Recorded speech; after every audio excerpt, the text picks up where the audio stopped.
Hi, I'm Dr. John Kenworthing. Welcome to this short tutorial on your brain on anxiety and stress. It is essential to know how our brain responds to the stimuli which trigger an anxiety response so that you are equipped to deal appropriately with anxiety. Let me highlight the key areas of your brain that are involved, and then I will explain what happens inside the brain. The thalamus is the central hub for sights and sounds. The thalamus breaks down incoming visual cues by size, shape and colour, and auditory cues by volume and dissonance, and then signals the cortex.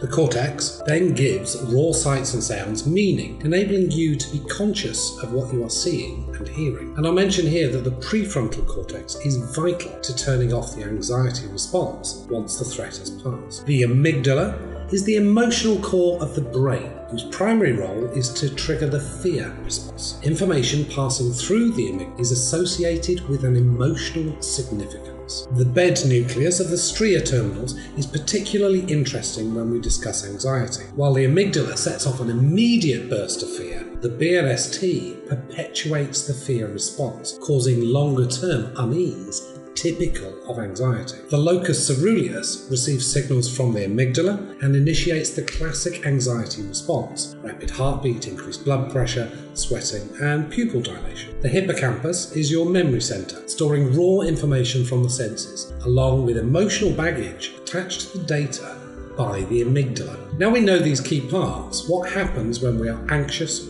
stressed, or fearful? Anxiety, stress, and of course fear are triggered primarily through your senses. Sight and sound are first processed by the thalamus, filtering incoming cues and sent directly to the amygdala or to the cortex. Smell and touch go directly to the amygdala, bypassing the thalamus altogether. This is why smells often evoke very powerful memories or feelings. Any cues from your incoming senses that are associated with a threat in the amygdala, whether that threat is real or not, current or not, are immediately processed to trigger the fear response. This is the expressway.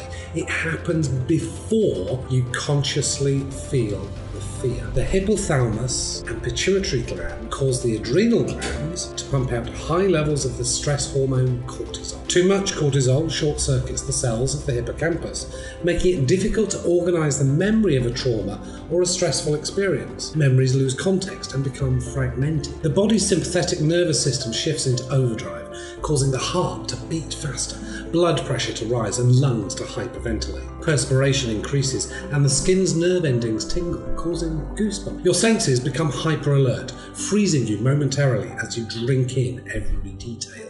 Adrenaline floods to the muscles, preparing you to fight or run away. The brain shifts focus from digestion to focus on the potential dangers, sometimes causing evacuation of the digestive tract through urination, defecation, or vomiting. Heck, if you're about to be eaten as someone else's dinner, why bother digesting your own? Only after the fear response has been activated does the conscious mind kick in. Some sensory information takes a more thoughtful route from the thalamus to the cortex. The cortex decides whether the sensory information warrants a fear response. If the fear is a genuine threat in space and time, the cortex signals the amygdala to continue being on alert. Fear is a good, useful response essential to survival. However, anxiety is a fear of something that cannot be located in space and time. Most often, it is that indefinable something triggered initially by something real that you sense, but that in itself is not threatening, but it is associated with a fearful